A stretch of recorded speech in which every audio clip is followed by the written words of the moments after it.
Good afternoon, everyone, and welcome to today's talk, the latest in NSF's free programme of webinars. The talk today is on the subject of a report which was issued by the International Society of Pharmaceutical Engineering in 2017. And it's a report which looks at an organisation's culture and helps you to understand where you are and how you can improve it. My talk has had to be pre-recorded today, and I'm sorry for that, but if you do have any queries, please contact me afterwards, and I'll do my best to answer.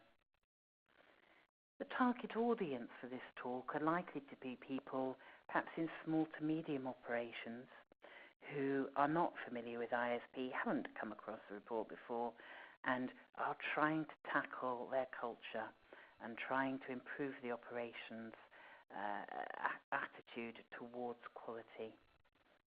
I'm Rachel Carmichael, and I joined NSF in October of 2015. But prior to that, I worked for 11 years as an inspector and travelled around the world to all sorts of different companies and assessed their cultures for myself.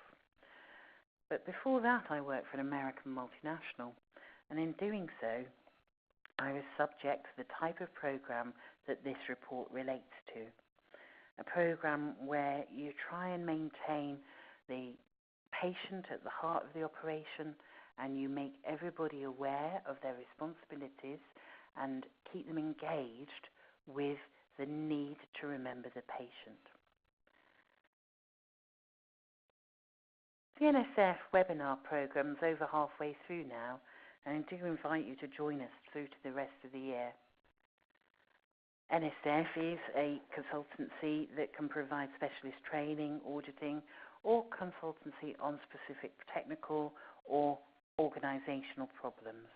And please do contact us if you need any help. Back to the report. It's one which identifies where you sit in the moment for your culture. And we at NSF view the culture of an organisation as what your people will do when no one's looking.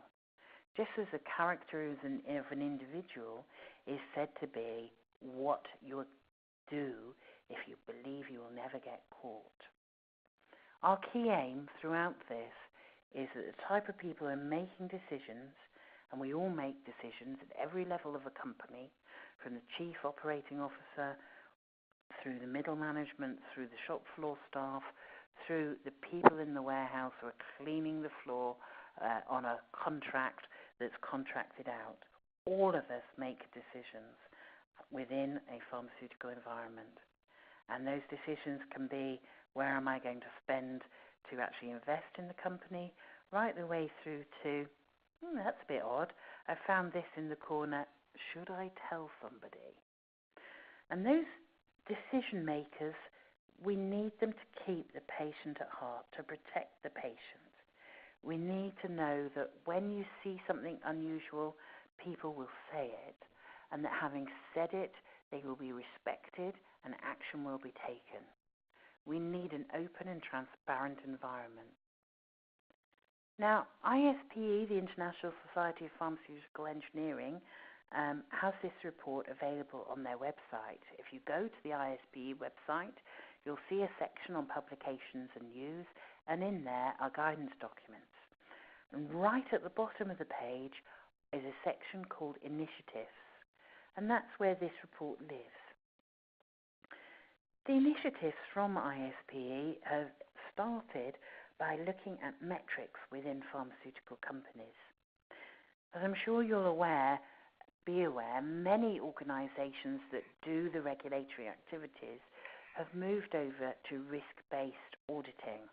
And this means that there's no regular audits anymore, but that you will go to those places which require the greatest attention more often. In order to do that, you really need great input information. You need to understand where the problems are, and that can only be provided by the companies. So the US FDA initiated a quality metric standard, and then ISPE have worked really hard on trying to make those metrics the best they can be to give a correct and accurate image of the operations that need to be regulated. So the report that has related to the cultural excellence has actually in some ways been done in parallel or at least linked to that metrics activity, because we all know that what gets measured gets done. I came to the report because of the need to help companies with their data integrity issues. And for those of you who've heard the MHRA talk, and particularly David Churchwood of MHRA, you may be familiar with this risk reduction strategy which has been put forwards. Many companies focus when it comes to data integrity at the operational level. They look at the procedures and the instructions, the forms, make sure they're sensible. But there is a much wider issue than just the instructions. If you haven't got the right kind of awareness of your risks throughout the operation, and if you haven't established a suitable culture, regardless of what you put in your instructions, you're unlikely to be able to generate an organisation which will consistently ensure the integrity of its data. So I came to this report from this angle, looking for structured approaches to encourage the awareness of culture and how to improve it. And the report starts with a cultural assessment tool. And this is really how you make a measurement of your culture and try and understand what the staff believe about the operation.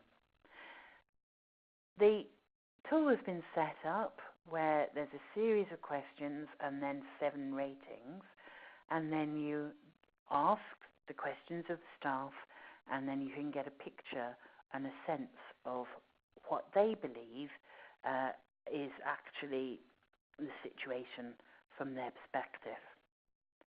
Now, it may be that you've not come across these type of staff surveys before, and so I can share with you, which is publicly available, the civil service approach within the UK. And you see this type of report being issued by that organisation, both the specific agency that I used to work for, but the entire civil service staff survey is available online. And you can actually see the change from 2009 through to 2017 in a consolidated report that was issued at the end of last year.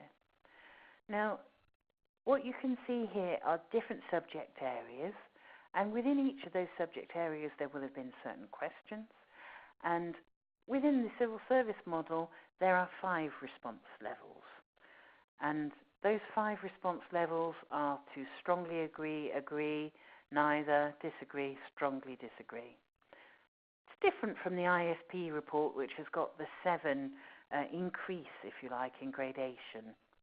And with the example that we've got here from the MHRA, here we can see some of the detail. So when we look at the organisational objectives and purpose, there's 3 questions here: that you understand what their agency is there to do, that you have an understanding of their purpose, of their objectives, and you understand how your work contributes to the agency's objectives. And this is the type of information that the ISPE Cultural Assessment Tool can give you. Obviously different questions, but the same kind of spirit of approach. So that's what you're aiming for from the assessment tool, and you'll find out where you're weaker. In this example, you can see that the objectives and the purpose is scoring well. It's got 88%, and leadership and managing change down at 54 is not so good. If we look at where the weakest scorings are within those questions, it's when changes are made in the agency, they are usually made for the better. Now, the difficulty for the civil service is that when the agency change occurs, it's invariably because of outside drivers. But the beauty of the ISPE tool is that once you've identified your weaker element, it then gives you an indication of the sorts of tools that traditionally have helped when you're dealing with that kind of problem.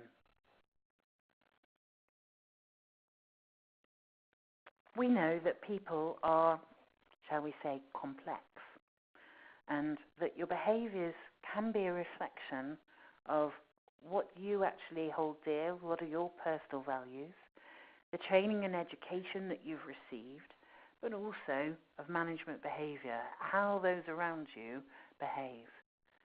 It's critical that if you're in a leadership position, you walk the talk. These phrases haven't come about by chance. They have meaning to them, and the staff will recognise when something is purely words for words' sake, rather than having a sense of importance within the operation. Looking at behaviours relates to when inappropriate activities take place, and invariably you'll hear about the Cressy 4 triangle. Now, people do bad things when they have the chance to do so, and that can be combined with believing they've got no alternative, so they have this perceived intense need, and then they can actually justify the behaviour. The ISPE Cultural Excellence Report will not necessarily get into the opportunity element of this behaviour, and not necessarily, in some ways, deal with the needs. But it will help you on that justification side, because what you need is a presence on the shop floor of all levels of management, and part of what the Cultural Excellence Report covers is something called GEMBA Walk, and it covers it really well. Problem with this rationalisation bit is that people are left believing that nobody notices what they do, no one cares about what they do, and nobody values them. And through GEMBA Walk, those elements can actually be addressed, because it's about getting out on the shop floor, talking to people, observing what they do, and recognising what they do. We can deal with the pressure element through really good capacity planning. Capacity planning not based on overall equipment utilisation, but on recognising that you've got two outputs to your production activity. Yes, there is the product that you're going to sell, but there's also the records that relate to that product. And in knowing that that product cannot be sold without the relevant documentation being in place. Okay. The ISPE report takes what you have done in your assessment, and then it leads you through a pathway of 6 dimensions that help you to improve the elements of your own operation. I'm going to start off with leadership and vision. And as a leader, what you need to be doing is to set the appropriate standards and priorities for the organisation, and then enable your team to get on with it. And you want to allow competent people to do their jobs. And as you set that leadership vision, bear in mind that the regulatory agencies are seriously concerned that there is a disconnection between the staff and their management. And this disconnect can be seen through poor examples where perhaps there is a real zero tolerance. I had a boss once who said, "Don't bring me a problem unless you bring me the answer, the solution." Well, that is pretty much guarantee that you keep your mouth shut, because if I knew the answer to the problem, I would have dealt with it. When you have that zero tolerance approach, where people are not allowed to make mistakes, where the organisation doesn't seek to learn from them and wants to hide them, keep them hidden, you ensure really that the senior management don't get to hear what's going on. And that's largely through design. We are looking for a positive environment where the communication from the shop floor is encouraged, and you enable them to make it known what's going on, what's wrong, and that message gets through to the senior management.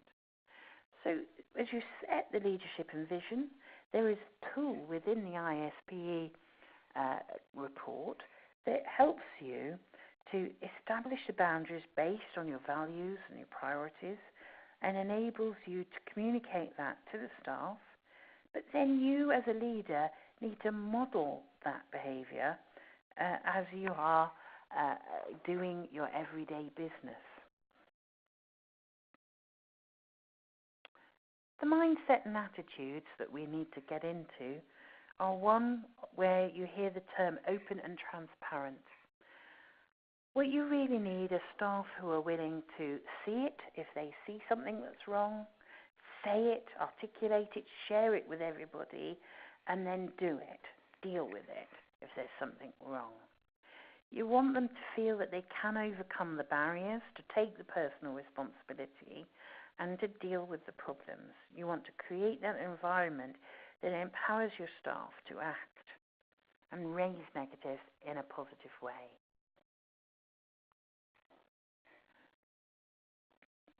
The third element, the third dimension from the report is this GEMBA walk section. This is a really powerful part of the report, and in many ways it's worth getting the report purely for this section.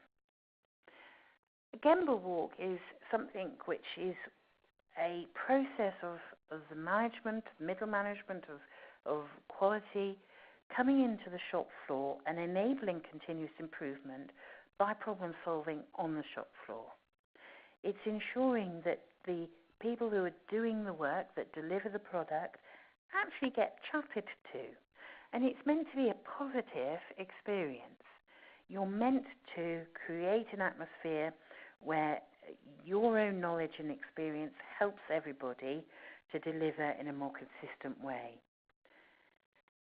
In a GEMBA walk, you want to focus on why things happen the way they walk, the way they work, and not who did it. We're not looking to assign any blame here. We're looking to encourage the relationships with the staff and to encourage communication. Ideally, you want to be having a kind of balance of recognizing what's positive in the area and then improving an aspect on a ratio of 4:1. So for every action you identify that could do with improvement, try and find 4 elements which are good and are worth valuing and encouraging. It's not an audit. You're not there to pick out the bits that are wrong. The point of GEMBA is to be supportive and to help in a more constructive way, but also to build on what is good and to ensure consistency of those good elements throughout the operation. We want to try and replace some of the sitting down meetings in a conference room and replace them by this shop floor kind of meetings and the laboratory-based meetings where you're standing up and actually working the problem there and then. There should be a degree of informality about it, but of course we are in a GMP environment.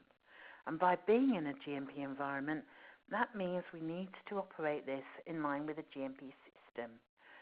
And that means that you need to have formal written instructions, formal records of what has been done, and formal training for the people who are involved. The beauty of this section of the report is that it gives you ideas for each of those elements. It gives recommendations around frequencies, and it also helps you to understand the types of actions that can be achieved. It's a really strong section of the report. The fourth element of those 6 dimensions are leading quality indicators and triggers. Most of the metrics that you'll be used to will be lagging quality metrics. And these lagging indicators are ones where we already know the outcomes. So we know that we got 12 deviations last month and 24 the month before and 6 the month before that. They are, after the event, they are lagging indicators. But what the report is trying to encourage the use of are leading indicators. Now these are performance measurements that occur before the process begins, and they are to encourage the right type of behaviours. So let us say that we want to have all of our key staff present at a daily shop floor meeting. And by key staff, we mean a representative of the operators, representative of the planners, representative of quality assurance, and of the operational management. You could have a leading indicator that looks at the presence of those people for those meetings. Nothing's gone wrong. It's not something that you're measuring after the event of a quality event, but it's a positive report to ensure that this type of behaviour gets encouraged.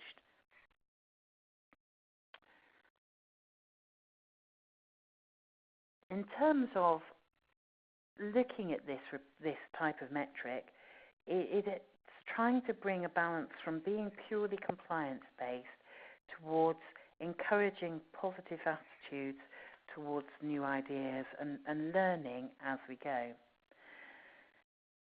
There is a section in there here which is about how you actually create these metrics. It doesn't give you advice on what kind of metrics would be good, and the chapter is in many ways rather more academic than some of the other chapters. And whilst it's useful, it's more in the concept of, I think, an academic perspective rather than a shop floor perspective. But it does give you a structured approach towards creating the indicators, and that tool is quite straightforward. The fifth element looks at oversight and review. And this is another strong section. Knowing that your vision has been set, your boundaries have been set, and you've tried to enable the right kind of attitudes and perspectives to deliver what you want, there is a point at which you need to know if it's happening. And this section shares with you a open approach towards having a effectively internet-based scoring systems, giving you the results of the quality metrics, various reports, and the leadership involvement in dealing with those reports. And it also has in it a really strong quality performance evaluation of a contract manufacturing operation, where it helps you to rate an organisation and give it a score. And it considers elements such as the product quality in the context of complaints, critical complaints, recalls, other relevant data, the pharmaceutical quality system itself, the performance of deviations, out of specifications, change controls, and any other relevant data. Audit performances, contractual compliance, and the quality of the partnership. And there's detail in each of those sections. That tool in figure 5.7 is going to be incredibly helpful if you are trying to manage your supply chain and all of the contractors within that supply chain. You've probably got something similar to it already, but I'm sure there'll be elements in it, particularly in the quality of partnership, where it speaks to the openness in communication, reliability and cooperation in solving issues, and responsiveness, which can be elements which are difficult to quantify when you're dealing with your contractors.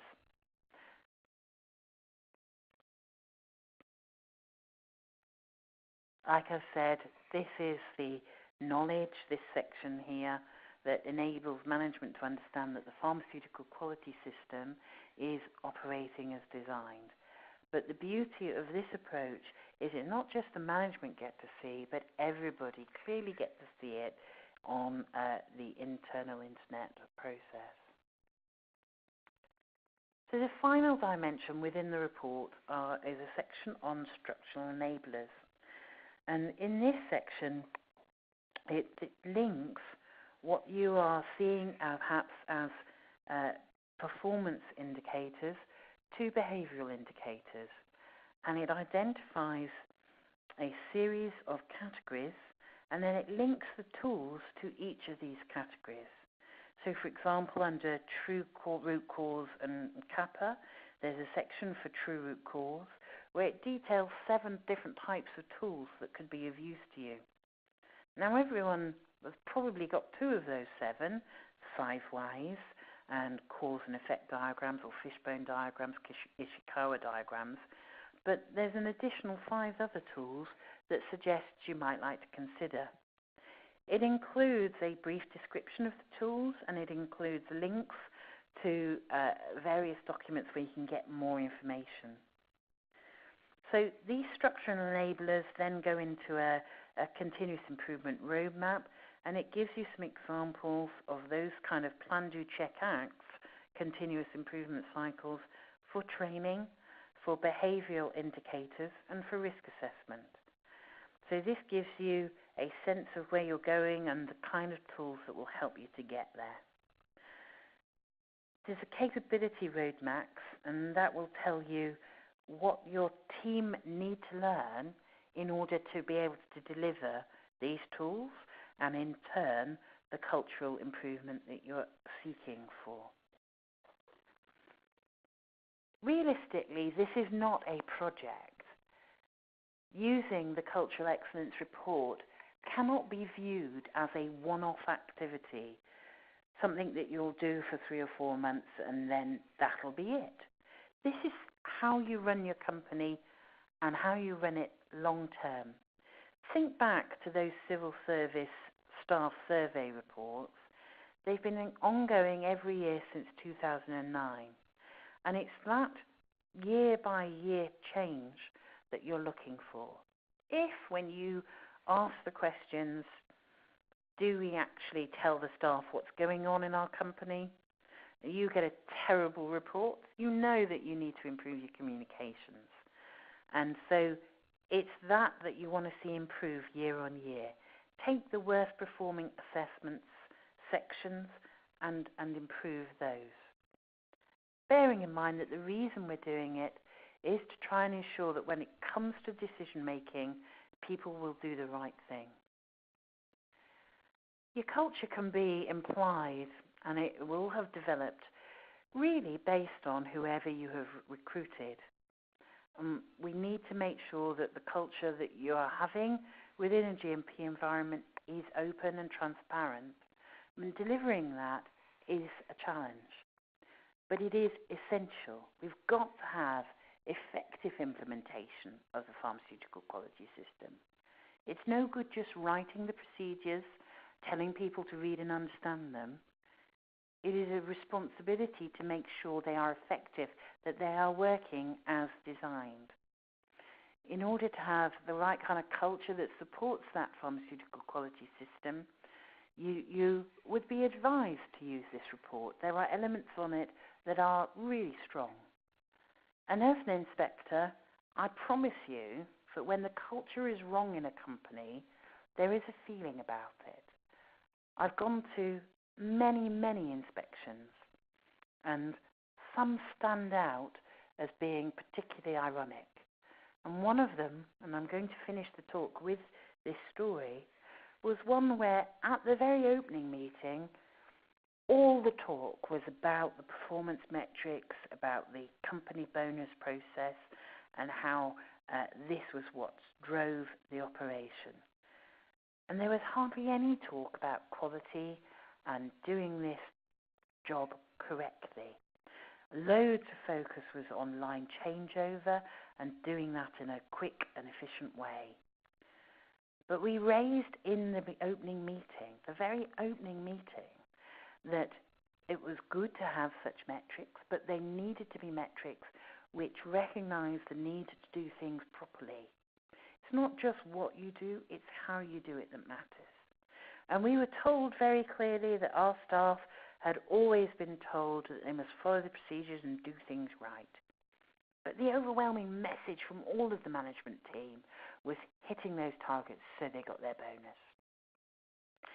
As we were out on the shop floor, it's one of those, as I said, ironic moments. And we found a batch record outside a room which had been pre-filled for line clearance. And yet the preceding job was still in the line, still in progress, still being packed. This was a company that had pushed productivity above all else. And whilst productivity is key to staying in business, productivity without an effective pharmaceutical quality system leads to really serious issues for your companies, and it's that balance that this report may well help you with.